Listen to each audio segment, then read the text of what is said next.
Hi, today we are going to take a new topic. We shall discuss the slums of Mumbai. I realize that this talk on the slums should be in regional languages.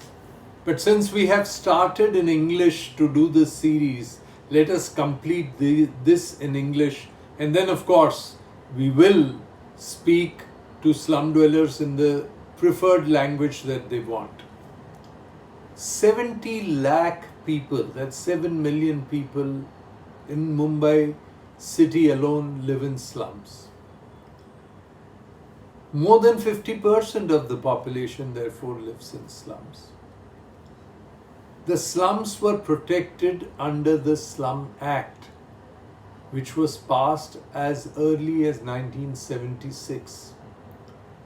Section 13 and 14 of the Slum Act says very clearly that if 70% of the slum dwellers of any slum in the city of Mumbai get together, decide to form a cooperative society, and approach the government that we are squatting on this land and we intend to form a cooperative housing society and we intend to take over maintenance of the slum on our own. The government under the Act would undertake to acquire the lands and hand it over to the cooperative housing society. This law has been there for over 45 years. But in 45 years, the politicians never went to the slum dwellers to tell them that you are being empowered under this law. The slum dwellers did not know. In some cases, of course, slum dwellers were educated. They came to know about the provisions of the Act and they approached the government. I know for certain that a little over 100 slums formed cooperative housing societies, and as a result of their agitation, the land on which they squatted was given to them and they became owners of the land.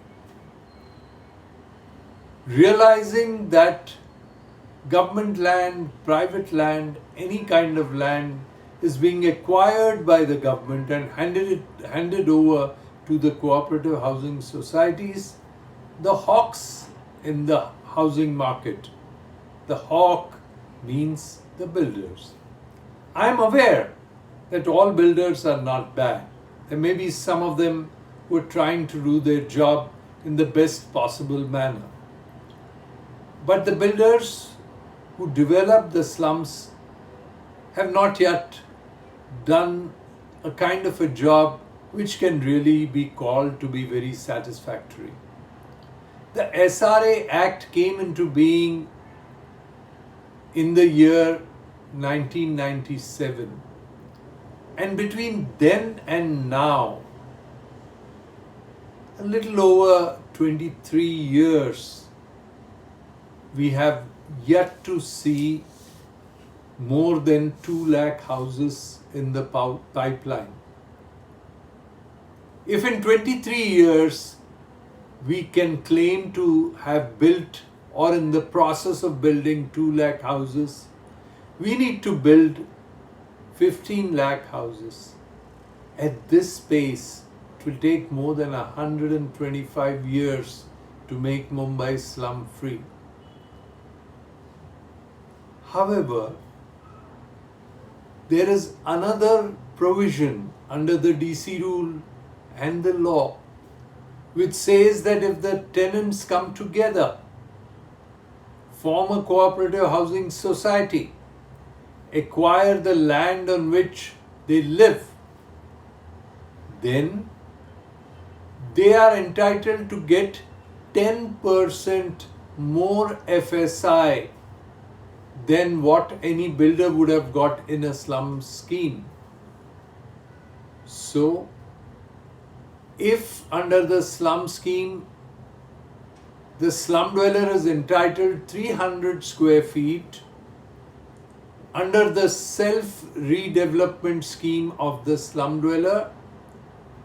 He would get 10% more, which comes to about 330 square feet, plus 35% fungible area, making his house come to about 420 to 430 square feet carpet area. So as opposed to the builder scheme, wherein the slum dweller would get 300 square feet, under the self-redevelopment scheme, which is there as a part of the law, which has been there for several years, for decades together, but the slum dwellers have not been organized.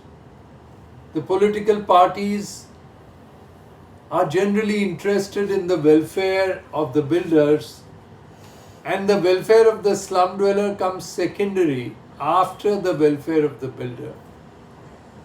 I know of a case in Nepean Sea Road where a beautiful land is occupied by slum dwellers, and the owner of the land was none other than a king, a ruler of a small state in Gujarat.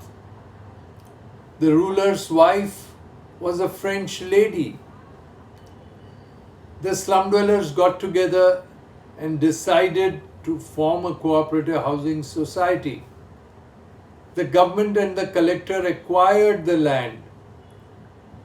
However, before it could be handed over to the cooperative housing society of slum dwellers, a developer approached them, and he manipulated the papers in such a way that when the property was acquired from the erstwhile Maharaja and his wife, the land was transferred instead of the cooperative housing society in the name of the developer. He managed it.